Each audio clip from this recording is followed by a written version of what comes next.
Okay, så kører den. Hej Vicky, vil du fortælle, hvem du er? Ja, det kan jeg godt. Jeg er Vicky Skjoldholm. Jeg kommer fra Amager. Jeg er kommet herop, fordi at jeg havde brug for at tabe mig. Der var simpelthen kommet lidt for mange bajer i den gamle vogn, hvis man kan sige det der meget. Og altså, ja.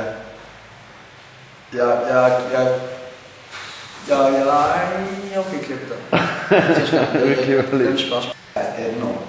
Jeg fylder 19 til november. Hvad får sådan en amerikaner, ærkekøbenhavner til lige pludselig at tage til Samsø Højskole?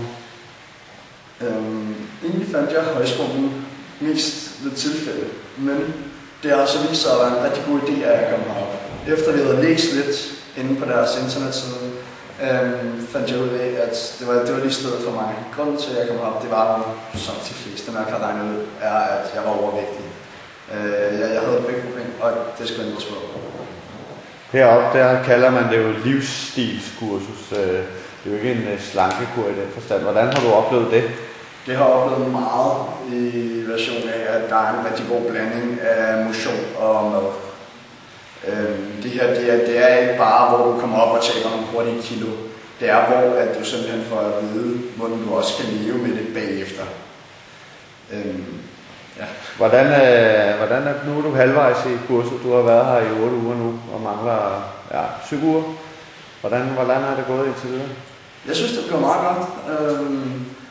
Man vil jo gerne tabe rigtig meget, men ud fra hvad der kan forventes, så synes jeg, at jeg har holdt en meget pæn kurve.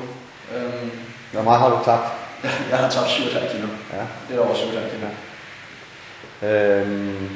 Hvordan tror du, det kommer til at gå, når du kommer hjem igen? Jeg tror, at især i de sidste uger kommer der til at være meget om, hvordan man kan komme op i motionscenter, og hvordan man kan tegne med gåture og så videre, for at holde den aktive livsstil også, når man kommer hjem, så man ikke bare falder tilbage i det der med at sidde foran fjernsynet og putte i munden. Så jeg tror, det kommer til at gå rigtig godt. Jeg er motiveret, og jeg er glad. Ja, kan du anbefale andre at tage hertil? Selvfølgelig kan jeg det. Det er simpelthen, udover at det modner egentlig helt vildt meget, det giver også en meget stor selvforståelse, hvis man kan sige det. Man lærer meget om sig selv heroppe, og man finder ud af, at hvis man ikke gør, at der er nogle bestemte ting, man skal gøre for at tabe sig og for at holde sin vægt. Og det kom som en chokker for mange, hvordan ens liv så ud, før man kommer op. Og det er meget sådan noget, man arbejder med heroppe. Men også motionsmæssigt. Altså at de fag, der er heroppe, at man kan vælge at være aktiv og få smidt de kilo hurtigt, eller man kan vælge at være lidt mindre aktiv, men stadig få smidt sine kilo. Men de aktive fag heroppe, det er super.